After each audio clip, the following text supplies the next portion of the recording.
There is a moment most people know. You're about to make a decision, a big one, or sometimes a surprisingly small one, and something inside you speaks. A feeling arrives, clear and certain and impossible to ignore, but then almost immediately another voice shows up, louder, more insistent, and suddenly you're no longer sure which one to trust. Was that intuition telling you something true, or was that anxiety pretending to know things it does not? This is one of the most disorienting experiences a deeply feeling person can have, because both gut feeling and anxiety live in the same body. Both arrive without an invitation. Both feel urgent, both feel real, and when you cannot tell them apart, when every feeling starts to blur into noise, you stop trusting yourself entirely. You second guess everything. You go in circles, and the clarity you are looking for gets further away the harder you chase it. But psychology says there is a difference, and once you understand it, once you can feel the distinction from the inside, everything changes. Anxiety is loud, it repeats itself, it catastrophizes, it takes one uncertain thing and builds an entire future out of worst-case scenarios. Anxiety is always moving, pulling you out of the present and into a version of tomorrow that has not happened yet and may never happen at all. It asks the same question over and over without ever arriving at an answer. And the longer you sit with it, the louder it gets. The more you feed it with attention, the more it demands. Anxiety is not trying to guide you. It is trying to protect you from a threat it has already decided is coming, whether the evidence supports that or not.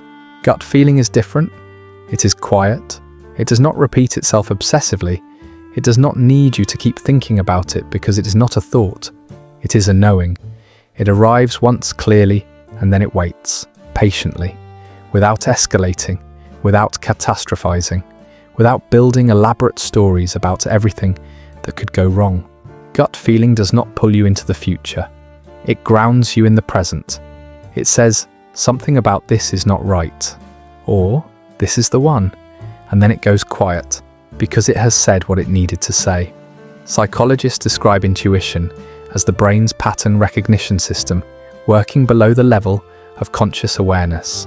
It signals you, not in words, in feeling, in that quiet certainty that arrives before the logic does. Anxiety, by contrast, is your threat detection system misfiring. It is the brain scanning for danger, a function designed to keep you safe, but operating without accurate information. Anxiety does not know the difference between a real threat and an imagined one. It responds to uncertainty the same way it responds to actual danger. And for people who feel deeply, people whose nervous systems are already running at a higher sensitivity, the alarm goes off more easily, more often and more loudly than it needs to. So how do you tell them apart in the moment? Ask yourself one question. Is this feeling getting louder the more I think about it, or does it stay the same? Anxiety feeds on attention. The more you think about it, the bigger it gets. Genuine intuition does not need your attention to survive. It was already there before you started thinking. It will still be there when you stop. Ask yourself a second question. Is this pulling me into the future, or is it rooted in what is happening right now? Anxiety lives in what might happen. Intuition lives in what is. If the feeling is spinning stories about tomorrow, it is almost certainly anxiety. If it is pointing clearly and quietly at something present and real, that is worth listening to. And ask yourself one final question. Does this feeling want me to act from fear or from truth? Anxiety wants you to escape, avoid, protect. Intuition simply wants you to see clearly. One contracts, the other clarifies. Learning to tell the difference is not something that happens overnight.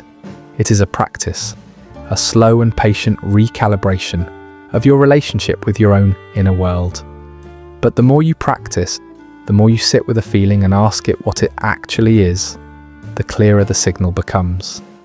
Until one day you realize you have not second-guessed yourself in a way that cost you something real, because you finally learn to hear the difference between the voice that knows and the voice that is just afraid. Which one has been speaking the loudest in your life lately?